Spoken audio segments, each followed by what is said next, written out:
What up, y'all? Y'all tapped in with the Stamper Podcast. This is episode 22. We got a special guest in the building. What's up, Corinne? How you doing today? Good. How are you? I'm doing awesome. Can't complain at all. Like we just talking about offline. Just got off Clubhouse. You know what's funny about Clubhouse? It's funny. I wasn't even on there at first. It was a platform where I was like, you know what? That's not something I really want to entertain. But then I found out there's a whole lot of notaries that be on that platform. So, Yeah. so the notaries are it's there. growing. It's growing really fast because for me, I'm an introvert. So I don't like a lot of talking, but I do a lot of listening. And I found the number one thing that I like most about Clubhouse is that I can pull it up on my phone and I can do other things but still listen. It doesn't close out. So that's the number one thing that kept me on there. And then I started discovering all these different rooms. I didn't even know about the notary community when I had Clubhouse, but I could listen to different things. I don't have to be seen or heard. I can listen in. I could elect to be on stage. I was like, oh, this works for me. Then I discovered the whole world of notaries and all the different rooms. Then I got addicted. Then I'm like, I keep getting the alerts. So I had to remove myself from rooms and join the other rooms. So yeah. Yeah, you definitely got that's another thing as far as like Clubhouse. I wasn't cool with because I seen the topics they was talking about on there. I was like, oh, this is a weird ass place. I can't do this. But then I seen the notary community on there. On the notary community, it was in there. So it was like, I mean, I'm tapped in the community. So it's like wherever they at, I gotta be at. So And I like that it's integrated with Instagram. So you can open a profile, you go straight to their page, follow them. So it's definitely a place to grow your following as well. Facts. I didn't even introduce you properly. We got the new notary entrepreneur, digital product creator, so many things that we can say. First off, I appreciate you for tapping in with me today. It's a privilege, it's an honor to have you here today. I just want the folks to be tapped in with you because they should know more about the entrepreneurs that's doing real good things in the notary space. And we want folks to know a little bit more about you. So just get into it. Just post a little bit about yourself, your background, and how'd you get into or what did you do previously before coming into the notary business? Awesome. So my name is Corinne Jones, and I'm the owner of Freedom Notary Services in the state of Maryland. I became a notary in 2020, but prior to that, I had a full-time job working in government. If I go a little further back, I've always was in corporate America and government. And my goal in life was just to not be broke. That's all it was. I just didn't want to be poor. I want to have money. And I knew the gateway to wealth, so I thought, was getting a good job, keeping a job. So I did good in school, got a scholarship, went to Howard, shout out to HU in DC. And I started my first job on Wall Street. I went straight from DC to New York and I worked there for over a year. And I had major culture shock. It was overwhelming. I wasn't used to the demographics and some of the experiences I had weren't positive. And so I became homesick. So I moved back home, but I stayed within the same company. And I basically worked in foreign exchange trading. So I worked directly with traders, helping them calculate the profit and loss every day. It was okay. It paid very well. I worked long hours. And then I had my son and I realized I don't want to do 15-hour days, 12-hour days. It's just, it has got to be more ways to make money. It has to be, I should be able to have flexibility without compromising my salary. And so I transitioned to other jobs. And so for like the next 10 years, I just job hopped trying to figure out what kind of job I like. And I realized I didn't like any of them really. I just did well at most things. And I realized I want freedom. I want time freedom. But you can't find that with a 9-to-5 job because it's taking 8 hours of your time every day, unless you love what you're doing. And I just never really loved most of the things I did. I was in international business and finance. It just wasn't my thing. I just did it well. Yeah. And so then COVID hit. And at the time when COVID hit, I had started a new job. So I became a manager of an unemployment insurance call center. So of course, when COVID hit, unemployment rates went up. Everybody's calling to file an unemployment claim. I'm a new manager. I'm trying to learn a new skill, manage a team. And then I have 2 children. So their school is closed. One is in high school, one is in daycare. So you got virtual learning for one. Daycare, she's like right at trying to get in my lap, and I'm trying to manage a team during a crisis. It was just too much, and it just wasn't worth it. And so I just decided to walk away. But my thinking was never like to start a business. My thinking was to find another job.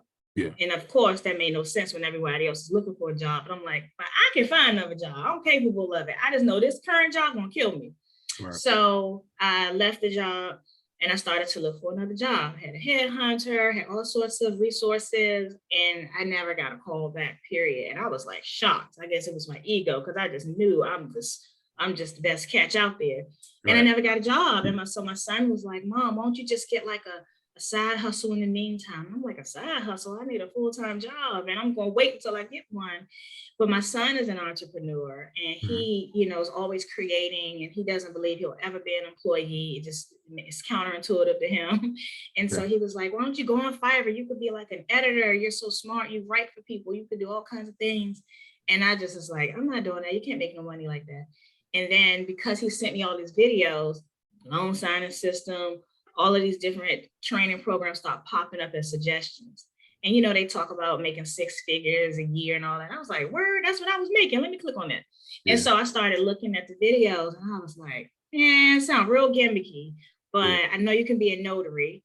And so the more I looked into it, the more videos I saw, the more suggestions I got. And I'm like, oh, okay, maybe I could do this in the meantime because I'm not getting callbacks. I don't know how long it'll be, how long COVID going to be and unemployment. And so I went on and became a notary because it was so easy to become one. Yeah. And then I purchased one of the trainer programs and I learned all the good stuff to how to be a loan signing agent. And then I realized before I could take my first signing, I had to become a title insurance producer for the state of Maryland. Right. And I was like, what is that? And when I realized that, I got to sit and study for an exam, a state exam. And for me, I can learn most things. I can pass an exam, but this felt different because I didn't have any real estate experience. I didn't even understand a lot of the language that was in the content. And then the training program I purchased, it wasn't an instructor led. It was just like a PDF this thick. Yeah. So I just sat and studied and Googled and tried to make sense of it. And so it took me a few weeks. And once I had a good grasp of the material, I went on a separate exam and I finally passed it. So at that point, I'm like, I invested all this time and energy. I'm going to be a loan sign agent, a 6-figure paid one. Right. And then at the time, it was so, the interest rates were so low, we were just busy with refis. Yeah. So I hit the ground running thinking like, this is the way that the industry is, which, it shifts and changes with cycles. So I was busy and, I had a full schedule with signing services and I did that for probably a couple months.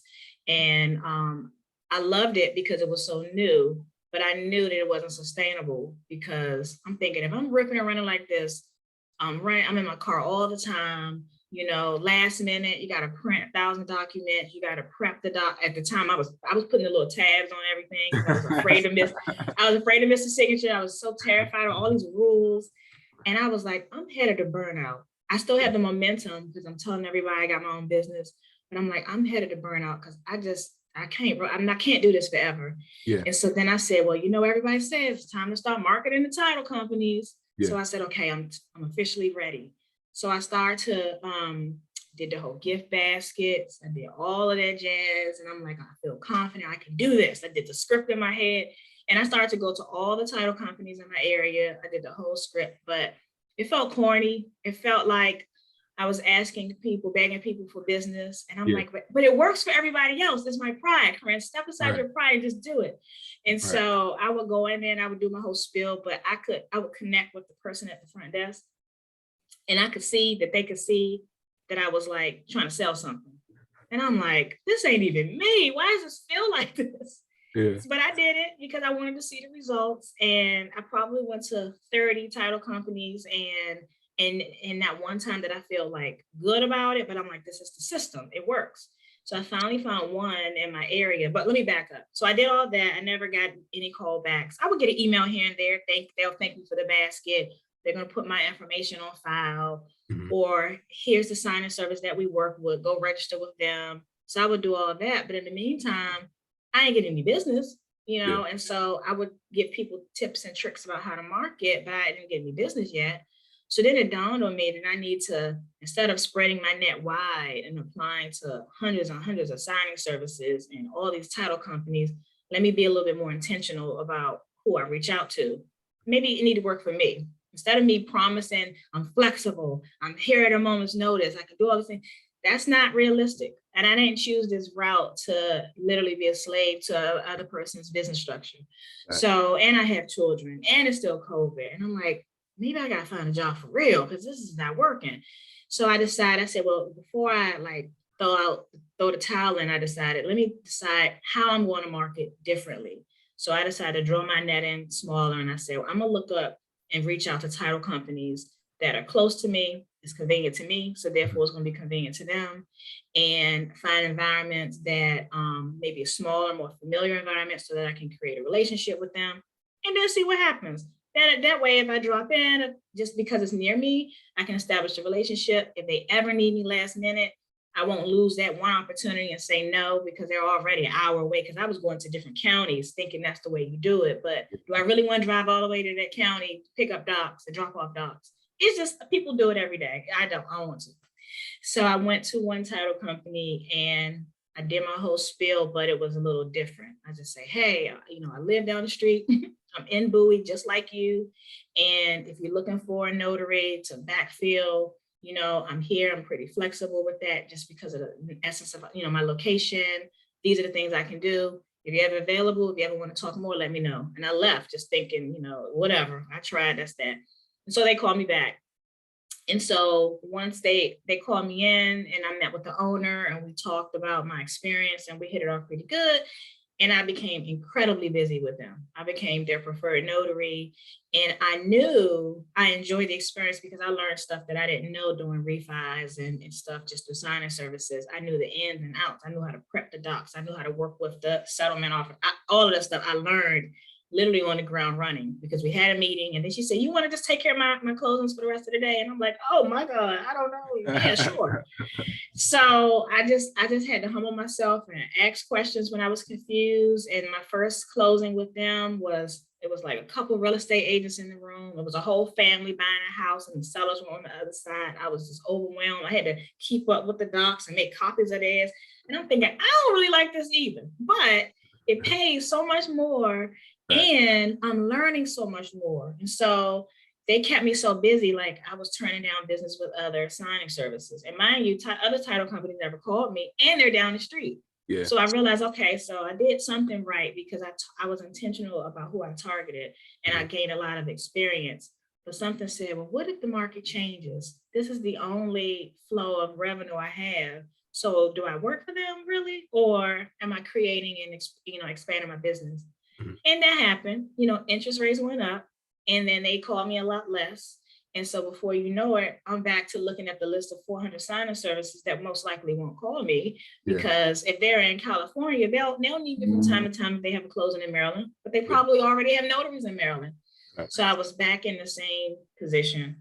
And so I decided to think about other ways to generate revenue, which kind of led me to the digital product space. I gave you more answer than you asked for, but that's like the whole story. That's what got me here. So I love the notary world, and it's kind of shifted for me because I do general notary work. I love the apostille piece because I realized how simple it is once I've done my first. Yeah. But I also learned that doing notary work isn't for everybody if you're not trying to be in your car and grind, especially if you have a family and you don't have the flexibility. Some people have a family and they don't mind ripping and running and stuff, and that's cool. It's just not my style. And so that's when I started to get into digital products, and I created my ebook. And so now I realize other notaries have the same concern, but they understand it's a recipe to success, and everybody's doing what I did. And I could have changed my whole story and tell you how successful I was by marketing. And I was to some degree, but it was also a lot of like chance too. Mm-hmm. And so I realized that it's not for everybody, and that method doesn't work, which is what I like about your academy, because you teach people how to automate the process. You teach people how to create an agency for it. And so I wish I knew that then, because I would have started that immediately. Once I did a few refis, and I'm like, I just want to tear my car up. I can't do this. That's a fact. That's what they'll talk about when you first come into the game. Loan signing games, like, yeah, the money is there, but you got to drive all over the damn place, right? Yeah, so, and then you're waiting for like the counties. Yeah, and then you'll have a signing. I've had signings, and I don't get the documents to the last minute. The anxiety I get for that, because I got stuff to do. Yeah. Is it going to happen, or is it not going to happen? And if it gets pushed back, I have other things, and I have other closings later. And then it's like you want to be flexible, but you can't. And it's just, I'm a different kind of person. I don't know about all the other notaries, how they feel about it. I think it's everybody's pain point. Yeah. But for me, I like structure. And in this business, it's unexpected. I get that part. Yeah. But when you're hustling just for one closing and then you lose it, it wasn't for me in the beginning. It's tough.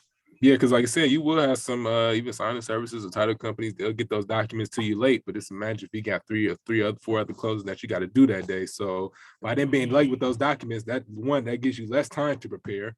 Right. You still got to print out those 2 sets of documents. And then when you go to that appointment, you don't know if you come across that person who wants to sit there and read every single line of the closing disclosure.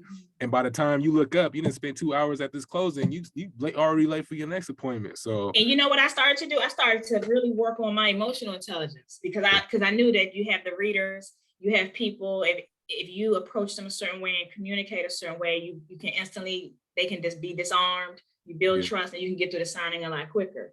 I didn't know that at first. If a person sitting reading, I felt like respectfully, I have to just let them read.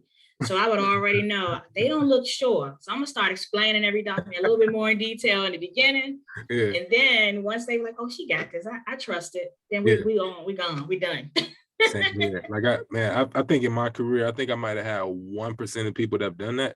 But the thing about that, if you're gonna sit there and try to read everything, it's like, okay, cool. I'm gonna just explain the purpose of the document. So I'm gonna get to a point where I'm gonna just keep explaining. Like I've literally been in moments where I just keep talking to the point where I was like, you know what? I'm not gonna read it. I'm gonna just let him just do what he does. And then when he leaves, I'm gonna just read the documents for himself. Because what's the point? I mean, that's what I'm here for, right? I'm here to guide you through this process. I'm here to make sure that you understand what you're signing. So by you sitting there trying to read line for line item, we already got 3 business days to cancel anyway. Right. Some people think that they're doing the right thing by reading every document. Like people are taught, don't sign nothing if you don't know what it's about. There was a guy that I did a closing with. He was buying his first house, and he was probably 22. He was buying a house, and he sat there and read his father was with him, and he read every page. And I knew he didn't even understand what he was reading. But he was reading, and I said, you want me to explain it to you? He was like, because I would give a little synopsis and then, tell him where to sign. And he was reading word for word. And I was like, you want me to elaborate? And he was like, no, I got it. So that was one of the, and I didn't want to like rush on him, man, just be buying your house. So that was probably the longest closing I ever had. And he read every page, and he eventually signed, and he didn't ask any questions, but I know he didn't know what he was doing. So some people think that they have to read everything. It's the right thing to do. And then you have other people who just don't trust any legal documents. So they feel like they have to read it just so they lay their eyes on it, whether or not they understand it is something separate. Yeah, especially after 08, folks would be real wary of these lenders, so they want to make sure they read everything. So which is understandably so. I get it. At the same time, I'm still gonna do my part and explain the purpose of these documents at the end of the day. So I want to unpack real quick because you gave a lot of information there. I want to get back to your college experience. So you say you are alumni of HU, right? I am. How was your experience there? So funny enough, I didn't want to go to Howard because I went to a high school right across the street. So to me, it's like, I don't want to go to my neighborhood school. To everyone else that went to the school, it was prestigious and they were proud to be there. I'm like, that's the last school I want to go to. But my mother is a graduate of Howard, and she was like, you better apply to this school. And so I applied, and I got into, a number of other schools. And then Howard sent me an acceptance letter. I'm like, dang, I gotta go to school. But then they gave me a full scholarship too. And I was like, all right, you can't deny that, because I didn't want any debt. So that's how I got there. But I didn't want to, initially I wanted to major in psychology because I like coaching. I like one-on-one. I always like helping people. I mean, ever since a little girl, like I actually had, and I didn't know that I was having it at that time. I would have like coaching sessions with like older family members. I didn't know that's what I was doing, but I would talk to people and they would tell me their problems, and I would offer suggestions at 10. And I thought, I just enjoy this. It's so fulfilling. But as I got to understand more about what I liked, I'm like, I'm gonna be a psychologist. And then I went to my high school counselor, and she asked me, what do you want to do? And I said, well, I just want to be rich and I want to travel. And she says, well, just major in international business and finance. And I was like, oh. So I just threw the whole psychology thing down the drain. And I was like, that's cool, because I just want money. Right. And so I went to Howard. I went to their business school, majored in international business, concentration in finance. So it was cool. That's exactly what I wanted. I got a job with a major bank, and realized I don't like it. That's crazy how things, it's a trip how things come full circle. Like you say you majored in international business, right? And then you do an apostille where you got to certify those documents international use.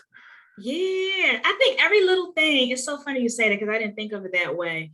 But every experience that we have in our life, it all connects some way. And sometimes we think, okay, well, like my son, for instance, he'll hate when he sees this interview, but he had a job interview today at Chick-fil-A. He was like, it's dumb. Like, what's the point, you know?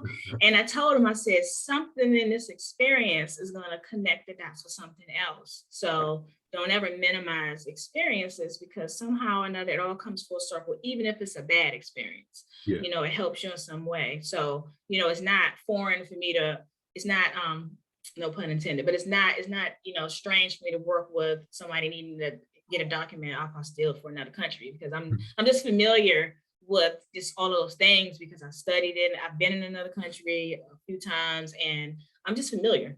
Yeah. And so even with working in a corporate environment, dealing with, you know, clients that I have, it doesn't feel strange because I've worked in various work environments. So everything works together.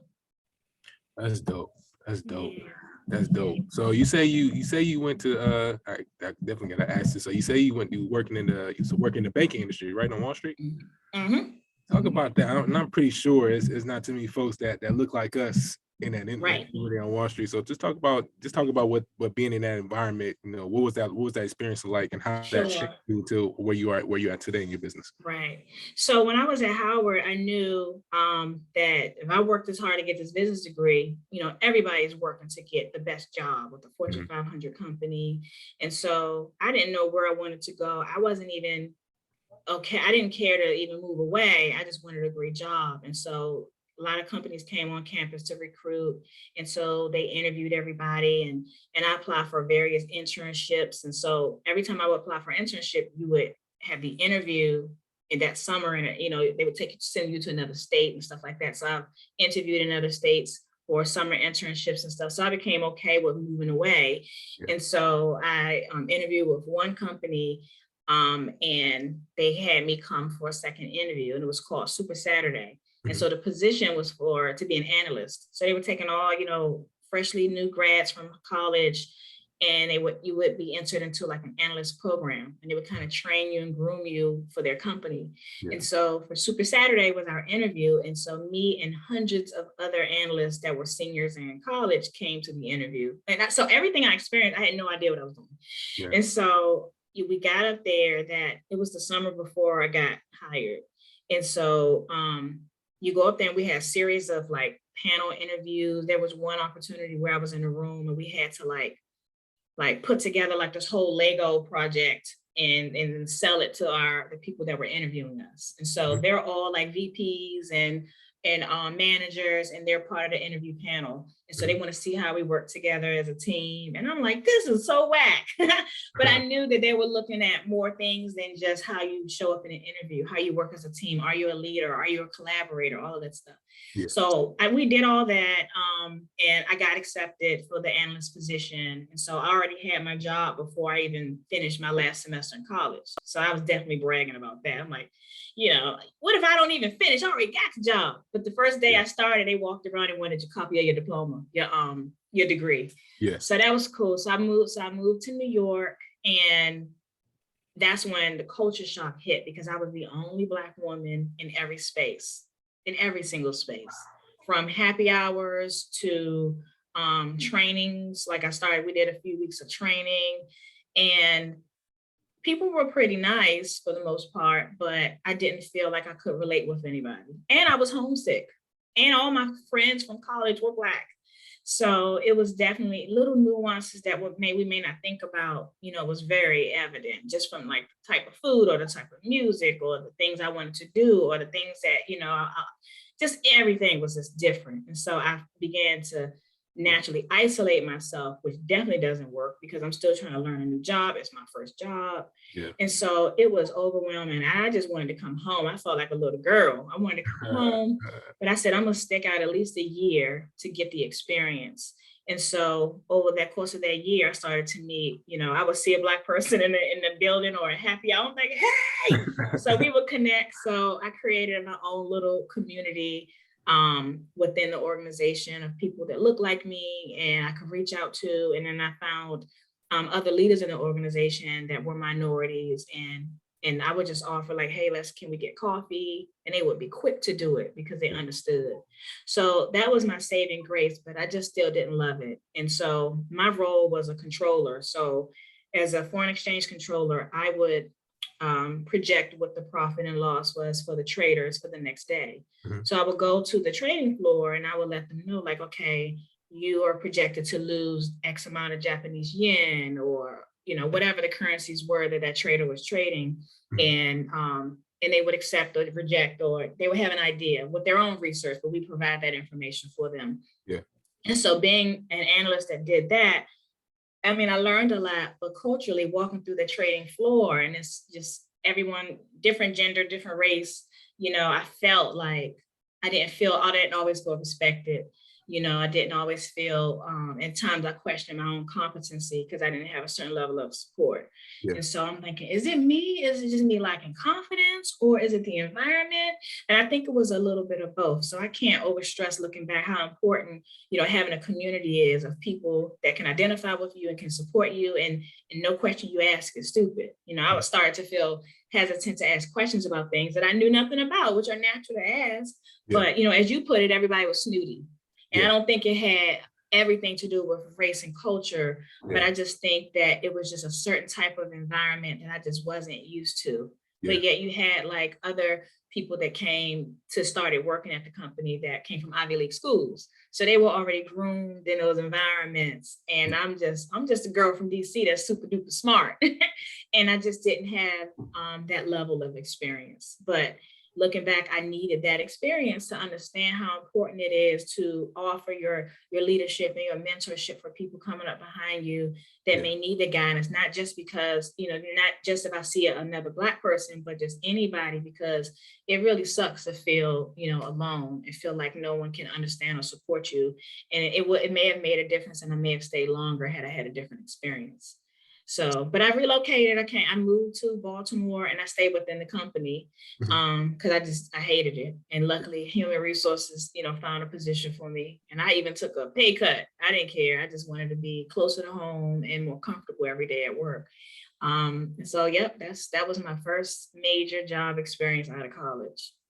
So would you say going through that experience help you position you to where you're at in your business now, where you feel more confident in being in these different environments, what to expect moving forward, and what to somewhat, to be like, as far as preparing yourself to be around people who may come from different backgrounds from you, but what you bring to the table as well? Oh, yeah, I know. I make no assumptions about people. I make no assumptions that more or less based on culture, based on what you look like, based on how you talk. I make no assumptions about that. I give everybody an opportunity to teach me something and me offer them something. But I also think the combination of all my work experiences, because I worked in higher education, I worked in a career center, thinking that if I work in a career center, maybe I'll figure out what I want to do with my life. Yeah. And so I've been trying to figure it out ever since. And I realized I may go to my grave trying to figure it out. Is more so of trying to find, now it's about finding places where I can add the most value, because then that becomes valuable to me and I feel more purposeful. So I've worked, local government. I mean, I've literally done a lot of different things, and even within government, from department to department, the culture and the people and the levels of experience varies. So I think all of those things combined has led me to a position now where I know how to speak multiple languages, like talking to customers, and customers, you don't know who you're going to get. You don't know how they're going to show up, and be able to be consistently delivering good service to them and understanding, and not being so super sensitive. I don't think I could be a notary, run a notary business or anything like that in the mindset that I had, back then. Yeah. But all of these experiences, it toughens your skin. And it also grows your awareness of how different people are, and maybe my experience with the mindset I have now, and if I were to go back to that time, maybe it wasn't that bad. I was just a little timid at the time, and I just didn't have the level of support that I needed. I think it was a lot of things. That's a bar. Yeah. So transitioning now into your notary business, what were some of those early challenges you dealt with in the beginning? I think the biggest challenge was you don't get off work. You don't get off. And for me at 5 o'clock, I'm off. Yeah. So I would get annoyed sometimes when I would get alerts for signings later. I'm thinking, who's doing an 8 o'clock sign? But a whole lot of people are, and they are getting money. And I'm like, right. I'm off. But if I didn't get any signings that day, then I didn't make any money during my hours of operation. Then I didn't make any money. So I started to. It was difficult, but I started to kind of shift how I move and be more flexible. So I started to take evening signings and or opportunities that was further away. I think that everyone says the 9 to 5 mindset, like that's real. Like I literally had to detox from thinking like a worker instead of seeing opportunities in unexpected places. So I wasn't in the beginning, I wasn't marketing myself like that. I'm thinking I am a mom right now in the grocery store. I'm not telling people I'm a notary. I'm off. It's the weekend. Right. And so now it's different. It's important to tell what you do to everybody that you know, make it part of it. Because I think I wasn't fully invested because I fell into being a notary. I wanted a job. Yeah. And then this kind of caught on. I realized, wow, I could like start my own business. This is cool. And there's tons of refinances out here. It's amazing. I can make all this money. Yeah. But I still was working. And that's why it was a challenge. And now it's like, you get what you put into it. And, and I've created a lot of relationships and return customers simply because I take the time. If somebody's like, if I'm at the bank and I'm in line or at the post office or FedEx and somebody's talking about needing a notary, there was times I was standing in line and I'm like, oh, they need a notary. Oh, well, I'm tired. I'm off work. Now I'm thinking, here's my card. What are you looking for? Or if you know anybody that needs a notary, I'm always thinking about my business differently than having that structured limitation around the job. Of course, man. Well, man, that's a fact, man. That's crazy that you talking about that because when I first came into the business, I wasn't doing that at all. I wasn't trying to, like, it's because you got to kind of grow into that in a sense, like you don't come into it where it's like, oh, you marketing yourself constantly. That's something where it's like, you got to actually feel it. So when you're not when I say feel it, that means if you're not getting any business, then that's what it's like, okay, I actually got to get out here and talk to people. If I am in the grocery store, I am going to start up a conversation. Like, hey, what do you do? Just, did you check out the game? Do you know what's going on in the pub? Oh, by the way, what do you do for a living? Like you will be forced into those positions where you do got to market yourself. And then, and two, when you do that, that grows you, like say, as an entrepreneur, that positions you where it's like, you know what, this is not so bad after all. This is something I can actually do. I am willing to take that time to go stop into a lawyer's office or stop into a title company or just start a random conversation with someone because I know just by planting those seeds alone, those are going to bear to fruition at some point down the line when you least expect it, right? So yeah, and I think believing in your business makes a difference. I had 1 foot in, 1 foot out. Like if somebody called me for a job, then I'm out. So I wasn't fully invested, and I thought I was because I created my LLC. I put money in my business. I studied. I passed. I got a licensing for being a typic and all of that. So I thought that I am running a business, but I didn't have a clue about the mindset part. So I didn't know how to sell myself. I felt weird. That's why I don't think I was very successful with title companies because I was doing like a cookie cutter. I was just doing what everybody else was doing because I was told that that's the recipe for success. But if I walked in and really being proud and investing in what and outlining what value that I add to a company or to a title company or to people that I bump into, I think that would have made the difference. Now I get it. Now when I want to talk about whatever I'm offering, services I'm offering, whatever, I feel confident about it because I have buy-in. I've convinced myself that I got some value. At first, I was just providing a service and keeping it moving. I didn't understand that piece, and now I get it because if I don't do if I don't have the energy I have now, then there's nothing. So that's the whole refi bubble was very deceiving to all the notaries that signed up for everybody. It was very deceiving because a lot of people just knew. Oh, it almost felt like a packaged business.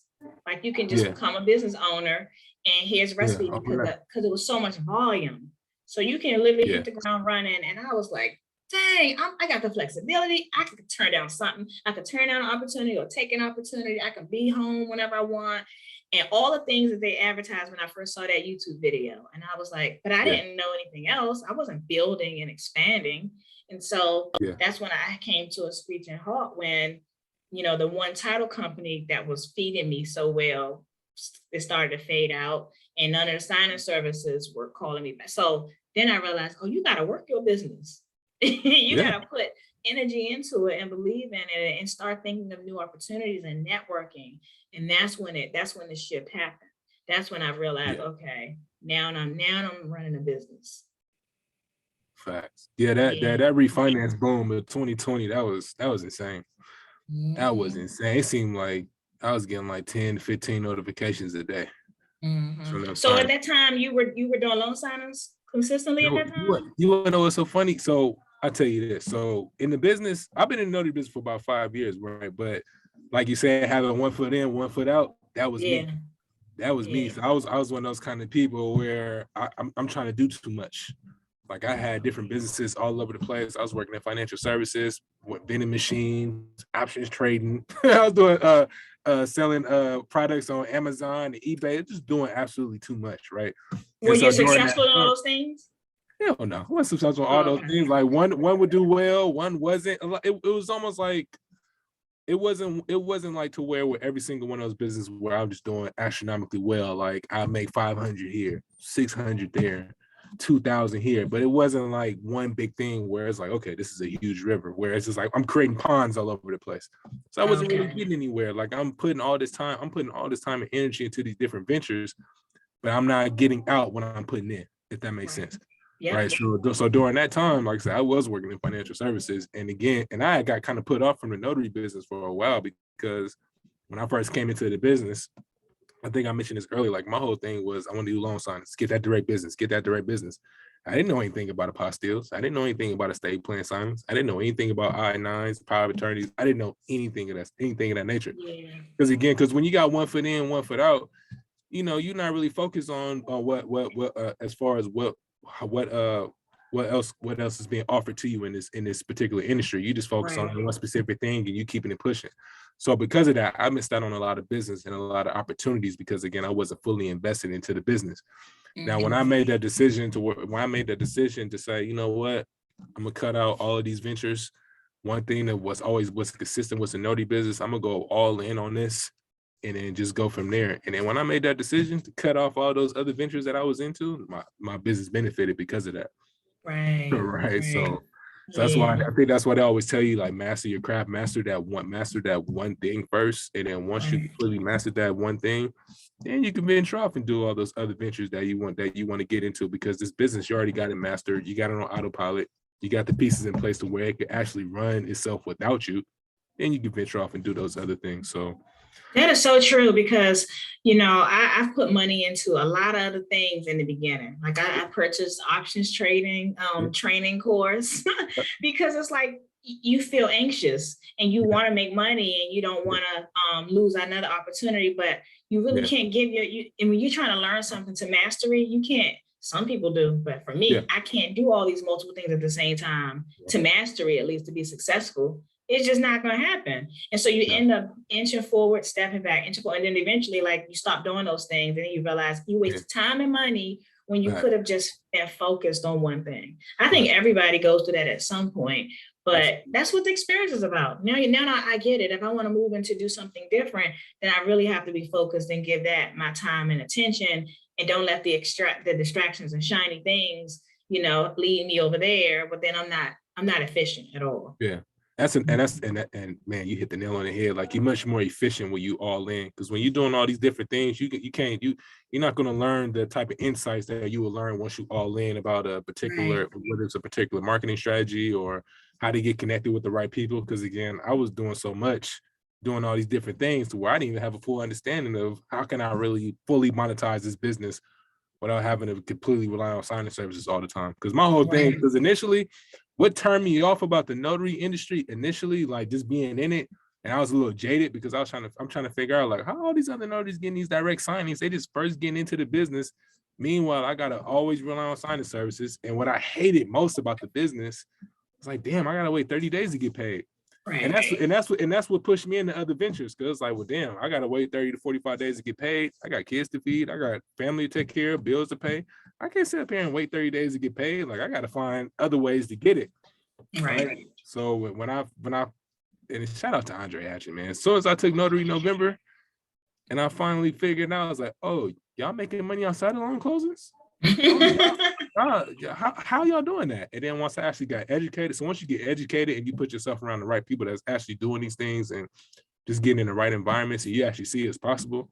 From there, I was like, oh, I'm doing that moving forward. So now that I got the game, so that's important. So if you get the game, you get the information on what to do. From there, it's nobody else's fault but your own if you choose not to act on it.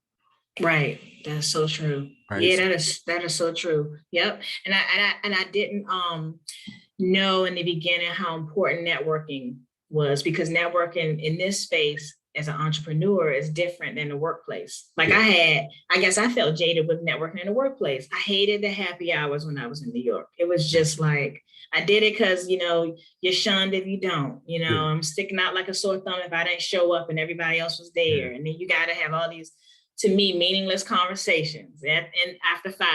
So for me, I just hated it. And so I did it because I had to, but it didn't move the needle like that for me in the workplace. It helped, to build those relationships. But I built the relationships during the day, 9 to 5, and then I had to do all this other stuff. So looking at networking now is very different. Like I truly want to know what you're into, what you're learning, what kind of customers you have, and exchanging it. Because now I have a story, I have experiences too, and I believe a lot of small businesses, they want to have that connection because otherwise they're existing by themselves.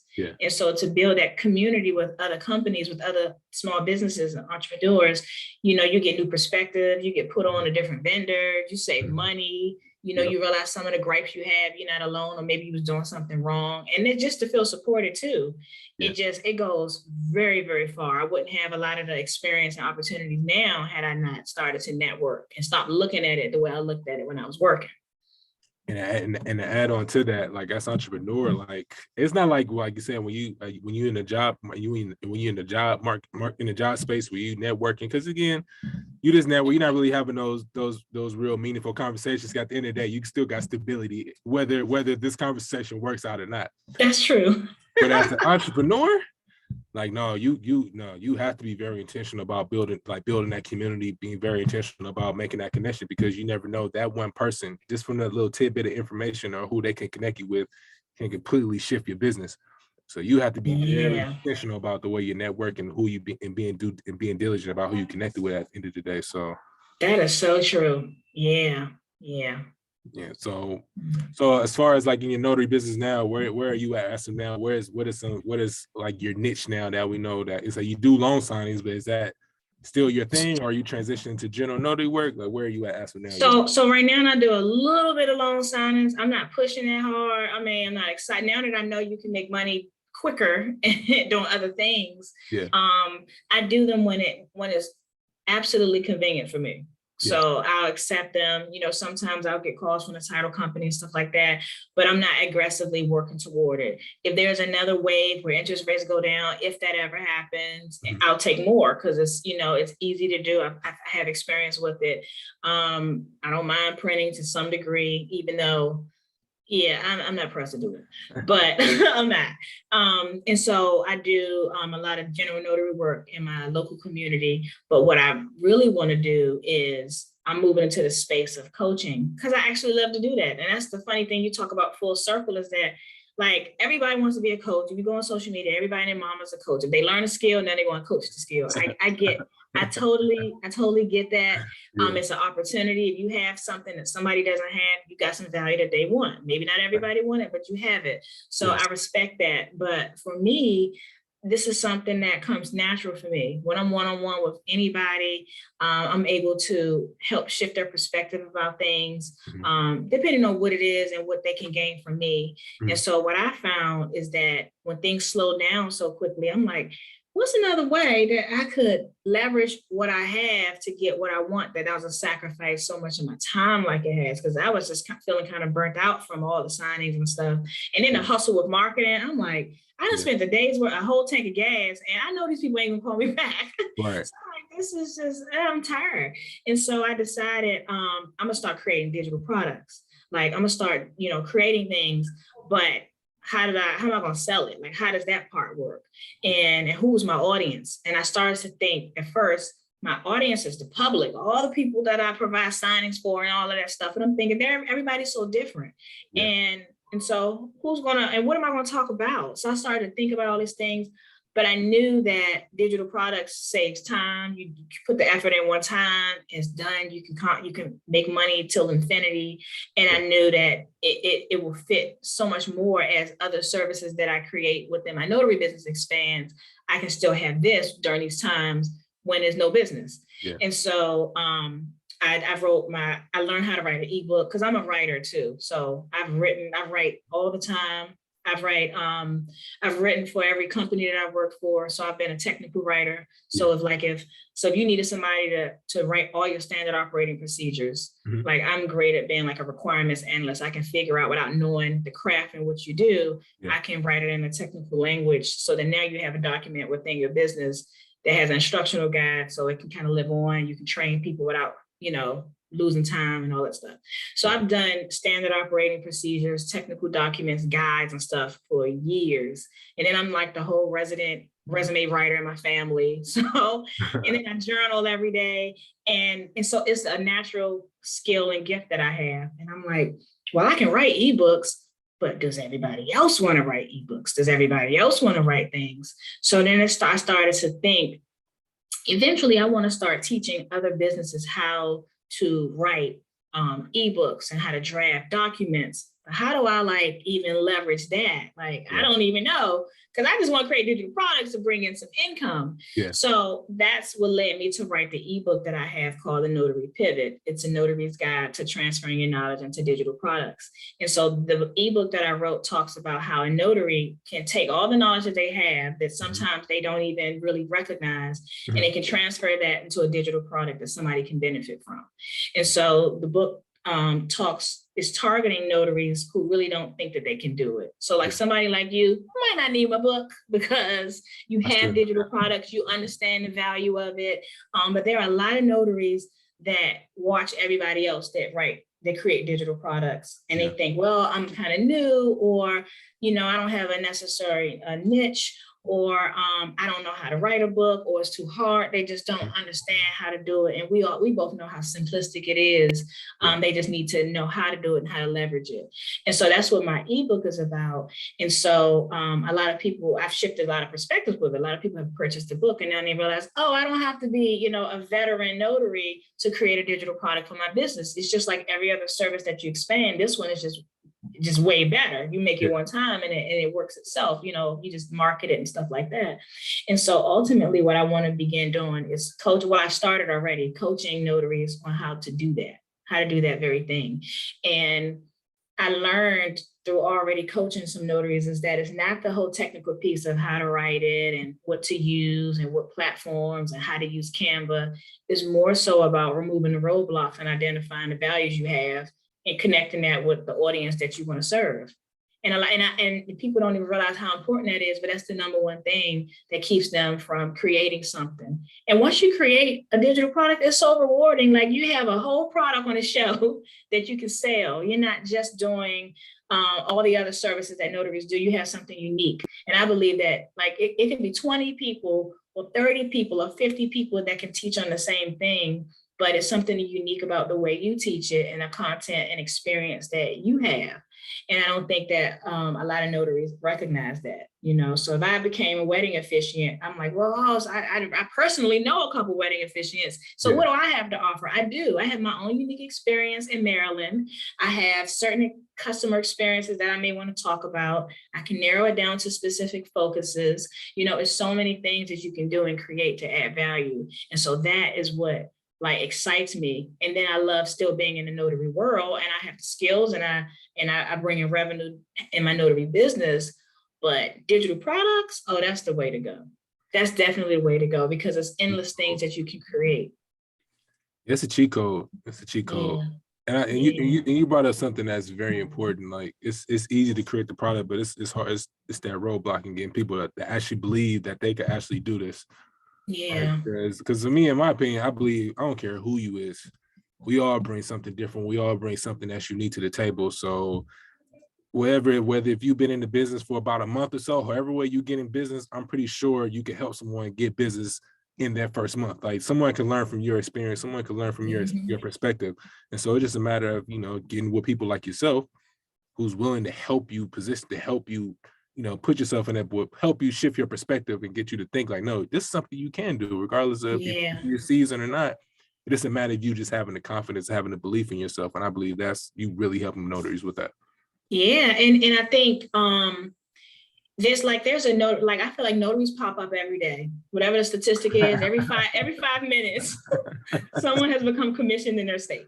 Right. And so when you have somebody who just got commissioned, me compared to them, now I'm not you. I know you have a wealth of more notary experience than me, but I can give this new notary that just got commissioned a wealth of knowledge. To them, I'm their expert. And so, yeah, there are tons of information it's the same information pretty much, but I have a whole lot to offer, especially specific to the state that I'm in. Yeah. So, and it's great to have a community of notaries all over the United States. So for me to help all these different notaries, they can create a similar product, similar information, but they have their own unique following. They have people who they may even do signings for. They may say, hey, because I've had experiences, I'm sure you have, when you're at the table and someone says, do you like what you do? How many signings do you do a day? Do you like this? How does it work?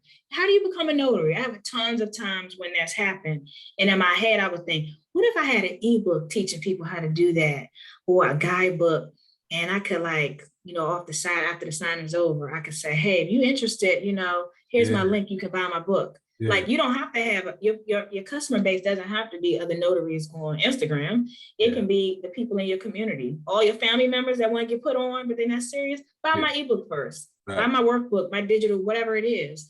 Like it's an opportunity, and you don't have to sit and train someone each and every time on how to do it. Yeah. And the cool thing about it too, and the reason why I always encourage notaries to get into this space, because again, you're gonna have some days where you may have a day or two where you don't get a signing. But if you got a product that you recorded one time and you're still able to monetize that, man, you done made a few dollars just sitting on the couch. Right. Because somebody then bought your product because they want to learn. They want to learn something. They want to learn some type of information that you put out there, right? And you put it out there for people to learn from, and you're able to capitalize and monetize on that, right? So anyone that doesn't have it, it's like I don't know what you're doing. So how did you get into the digital product space? Did you just you saw other people? Did you have mentors, or you just already knew? So I'm part of the Tide Capital Mastermind. Shout out to my guy Charles. So it's funny, right? So we was in the mastermind one day, and the first challenge he put out was, I need all of you guys to create a $1 digital product. And it could be on anything. It could be anything that anyone in here could actually do it. So at the time, I'm thinking like, what the hell I'm gonna put out? I don't know what to put out, like how to become a notary public. And so that was the first thing I put out, was the quick step guide to becoming a notary signing agent. So that was just a quick PDF guide on how to become a notary signing agent here in California. And then I gave a list of signing services that you could sign up with. And I made my first $1 online. So when I made my first $1, I was like, damn, somebody really bought something that I pretty much created. It only took me about an hour to do. Went to Canva, got the coloring background, done all that stuff done. And you sold it for $1? It was for $1. It was $1. It was $1 digital product. And then from there, the next one after that was the Stamper Loan Closing Workshop. So from there, that first one just gave me the confidence. So it was like, okay, I can do this, right? Right. So the very next time, man, I was in my son's room. They was at school. I turned my mic on, and I knew. And the cool thing about it is, like, again, he always encouraged us to like create things based on what you know. You don't got to be fancy. Just talk about what you know. And one thing about me at the time, I did a ton of loan closings. So I was like, man, I always got compliments on how well I was able to thoroughly go through the documents with them and explain it. So I was like, well, if I can do this, I'm pretty sure I could teach somebody how to explain documents, whether it's a refinance, HELOC, buyer, or seller only docs. And that was the next one. And then from there, I just kept putting stuff out. I was like, man, I could really keep doing this because I seen what it did for other people like Neo Davis, Charles, Right. Andre Hatchett, Mark Wills, all these people that put all these products out. I seen what it did for them, and you know, and where they're at now. So I was like, man, if they can do this, why not me? That's right. And then just being around the guys and even the ladies too that's putting that stuff out, I was like, oh man, I'm in the right environment. And so from there, I was just putting stuff out. And I was like, whatever I'm thinking of, I'm launching it. I don't care what it is. With the free workshop, I'm gonna record that, turn that into a digital product. But if I get an idea on how this could help a particular person, sit there, record it, do the outline for it, sit down, record it, put it out there, and that's that. Right. Yeah. And I think I just want notaries to know that they can do that too. Absolutely. And they'll say it sounds good, but people literally think that they can't. I don't know why. Maybe it's just that's too big for them. It's super simple. It's super simple. And people may feel like they need to earn their stripes in order to create something like that. No, you got knowledge today. Yeah. And you don't even have to, use your notary knowledge. You got personal knowledge, you got skills and talents and stuff. You can sell it outside of your business. But it's just low-hanging fruit.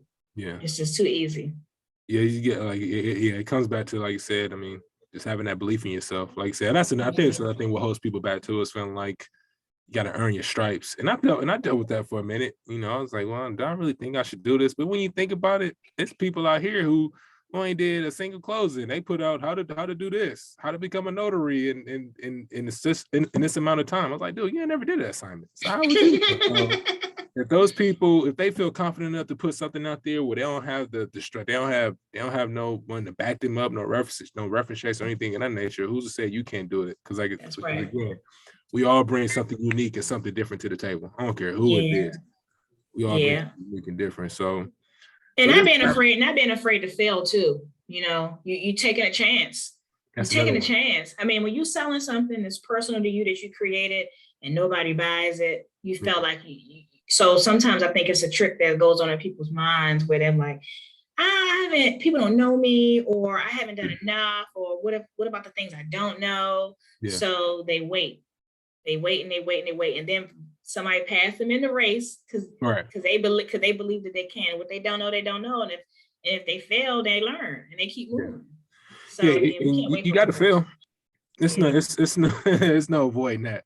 You gonna fail. Like it is what it is. So the thing about it, like I said, whenever you do fail, like use that as a learning lesson. Like use it as a time to say, like, and I was talking about this on Clubhouse. Like I got one course, Smart Notary Money, the hybrid model. When I put that out, I was like, oh, I made it. I'm about to make some M's off of this. And it flopped. It super flopped. Like I think I might have gotten like 5 sales from that. But you know what? That didn't stop me though, because I put out like 4 or 5 other courses after that. Right. So it's just a matter. Why do you think that one flopped? What did you gain from that experience? Man, I just thought, I don't know. Honestly, I don't know why it flopped. Because my whole thing was, because I'm looked at like, because at the time I was doing loan signings, and I think most people, they think that when you're doing loan signings, you got to do the gift baskets, you got to do all that stuff, right? And you really don't have to do that stuff, right? So I just try to share from my perspective of how I got approved to work with title companies, start working direct. So I thought, my man, this could be some life-changing information right here, because again, I didn't do nothing special, so I just put it out there, and then I thought I was gonna do numbers, like seriously thought I was gonna do numbers, but it just didn't work out. But what I learned from that was, one, I didn't promo enough. I just created the product, I just put it out there, did a couple of posts here and there, and thought it was gonna do all right, but that wasn't the case. And so what I learned from that situation was, like, one, nobody asked for this. 2, I didn't promo enough for it. I wasn't going on any podcasts. I wasn't going on IG Live, because it's one thing to create the course, but it's a promotion. It's like your product can be great, but if nobody doesn't know about it, it's not going to do great. All right. So I wasn't really doing a lot of marketing, too much promoting from it. So now whenever I do put out a product, best believe you're going to catch me on IG Live. You're going to catch these 10 to 15 emails. You're going to catch these 10 to 15 reels. Like, you're going to get everything that comes with it. So you're going to know I exist. You're going to know this is something that you need to be tapped in with. So I learned a lot from that, So again, I'm one of those kind of people. It's like, I'm not afraid to look stupid. I'm not afraid to fail. It's like, it wouldn't be the first time. So it's definitely not last. So that's why I always just encourage people, like, whatever you got the idea, whatever it is that you're thinking of, just put it out there. Like I said, it's Yeah. some, and whoever got something to say about it, who cares? They on the sidelines. They not willing to put themselves out there. And those are the main ones that have a lot to say who are not willing to take the chance to do that. Yeah, because I think in their heads, they're like, oh, great. You know, he's not that great. He's just like me. Yeah. That's why they got a lot to say. Like, they're sitting on the sidelines. They're not willing to take that time to sit there to create a product and willing to be criticized. And that was something that I learned from Charles. It's like, yo, I'm willing to be criticized, because the criticism actually makes you better. But what you realize, because when you got, if nobody ain't criticizing, then you ain't got nothing. So if someone is criticizing you, I was like, okay, they got something to say about this. Okay, what can I do to make this better? So what can I do to enhance this product and make this better the next time around? And then normally that criticism, that helps you. So thanks a lot. Thanks for the criticism, because you just made me a ton of money just from that remark that you made. And I took that information, implement that into the next product. And now this is where we at now, while you're still trying to figure out what you want to do moving forward. Right. That's so true. Yeah. I think, you know, in the digital product space, people are afraid of the value that they have won't be appreciated or valued, you know, and in some ways you have to earn your stripes. You have to warm up your audience and let them know who you are. It takes time. You have to get comfortable with it. And then as your confidence builds, you know, then your natural presence and stuff, it hits different to customers too, whoever you're serving. So it just takes time. And that's not necessarily failure, it's a process. Absolutely. And also too, surround yourself. I mean, being around the right people. You got to be around the people that's actually doing those. Because a lot of times, because I didn't get here by myself. It's been a lot of folks within my circle that I done leaned on for certain things to help me get to where I'm at now. So you're not going to get there by yourself. Be around the people that's actually done what you're doing, because a lot of times you will gain some insights from people that's actually done it before. And more times now, you actually will come across people that want to help you. That's another thing too. I didn't realize, like, I was the type of person where I was like, I'll do this by myself. I don't need none of y'all. You know, I had this me against the world, because I'm really competitive. I got a real chip on my shoulder, because I always felt like folks always doubted me. So I was like, all right, I'm gonna show y'all. I'm gonna really show y'all. So but when you get around people that doesn't feel that way, that they just want to just absolutely help you, they want to get, and they got that same chip on their shoulder, and they want to help you get where you're trying to get to as well. So I was like, oh, that's like, when you got people behind you, that just like amplifies everything as well. Like those people do exist. You know, when you step out there and you start to take chances and have belief in yourself, you will attract people with that same mindset. You know, and back in the peanut gallery where everybody's talking about everybody else, if that's where you were, that may be what you expect, but that's not the world. That's not it. You just got to just cancel out, put blinders on about what other people are thinking about you, because they don't even understand a day in the life of you. They would love to have it, but they're not willing to put that work in. So all they can do is talk about it. So I totally agree. You got to put those blinders on and just work, because eventually it's going to pop. I mean, at some point it's going to pop off. And then you're going to have other people that's, like I said, they're going to recognize you. They're going to send you a DMs like, man, I'm loving everything that you're doing. What can I do to help you? And you're going to have people that's going to support your movement. Right. Too. You may start off by yourself initially, but like I said, the more things that you put out into the world, you're gonna have people that's gonna support you. They're gonna want to support your movement and want to collaborate with you and do all those things with you. And see, that's when you start to see more doors open for you as well. But those things don't happen unless you make the decision to create something to put it out there. That's right. And so I just want other notaries to know that that's possible for them. And so at first, my target audience for coaching for digital products and stuff was just every notary, because but it's not everybody. Some people are not interested in doing it. They love, just people facing, they don't feel a need for that, or maybe they just don't think they have anything to offer at the time. It's not their thing. But then you have others that feel like it's levels to it. I don't think it's levels to creating a digital product. You can create one. If you're existing in this world and you had experience, you have something that somebody can get some value from. But a lot of people just don't know that that's possible. So I feel like I add the value where I can help people believe that that's possible, show them, guide them, and give them, different ways of looking at it. And so that's where my coaching comes in. Yeah. All right. Man, this was a great conversation. Yeah. Thank you so much for having me. It's my pleasure. Before we wrap up, I always got to ask my guests this: where do you see your business in the next 5 to 10 years? Where do you see your business going in the next 5 to 10 years? I I see myself doing group coaching on a larger scale. Yeah. Larger scale. Like I understand the value of scaling. Anything you do on scaling it is the way to go. It's the smart way to go. And I see myself, I like one-to-one coaching, but I mean, it's not sustainable. I get some fulfillment from it, but there's a cap on the money you make with that, outside of digital products. But I do like helping people. I help like guiding and showing people things and helping, offering them new perspectives, but scaling it to a group setting and then eventually training other training coaches to do the same. It's crazy. I could see myself doing that. I think I find fulfillment in that and expanding outside of the notary world. So I'm not sure exactly what that looks like, but that's where I see myself because I once upon a time when I was a little girl, I enjoyed it, but I didn't think that there was a space to do that. And it's so funny, like people, for me, the things that I love the most, I didn't think that I could monetize it. And I started to realize that now. I just had this idea, like I told you before, I wanted to get a career. I wanted to be rich. So when my counselor said, "Oh, just major in this," I was like, okay. I didn't think that because I loved psychology and working with people that maybe that's not going to bring me money. I just didn't. Yeah. I don't know why, but now I get it. Like anything you love and you're willing to work and put energy into it, you can fund it. But that does not mean you have to necessarily do what you love forever. You do what you have skill in and you can monetize and you use that to fund your passions. So what I'm doing now, I like, there's some things I don't love about the notary world and my business and even coaching, but putting the work in and gaining some mastery with that, then you can fuel and fund your passions and ultimately all the things you want to do. But short answer is group coaching. I think I would love ultimately to coach other coaches at some point. I think that's what I would really love to do. That's dope.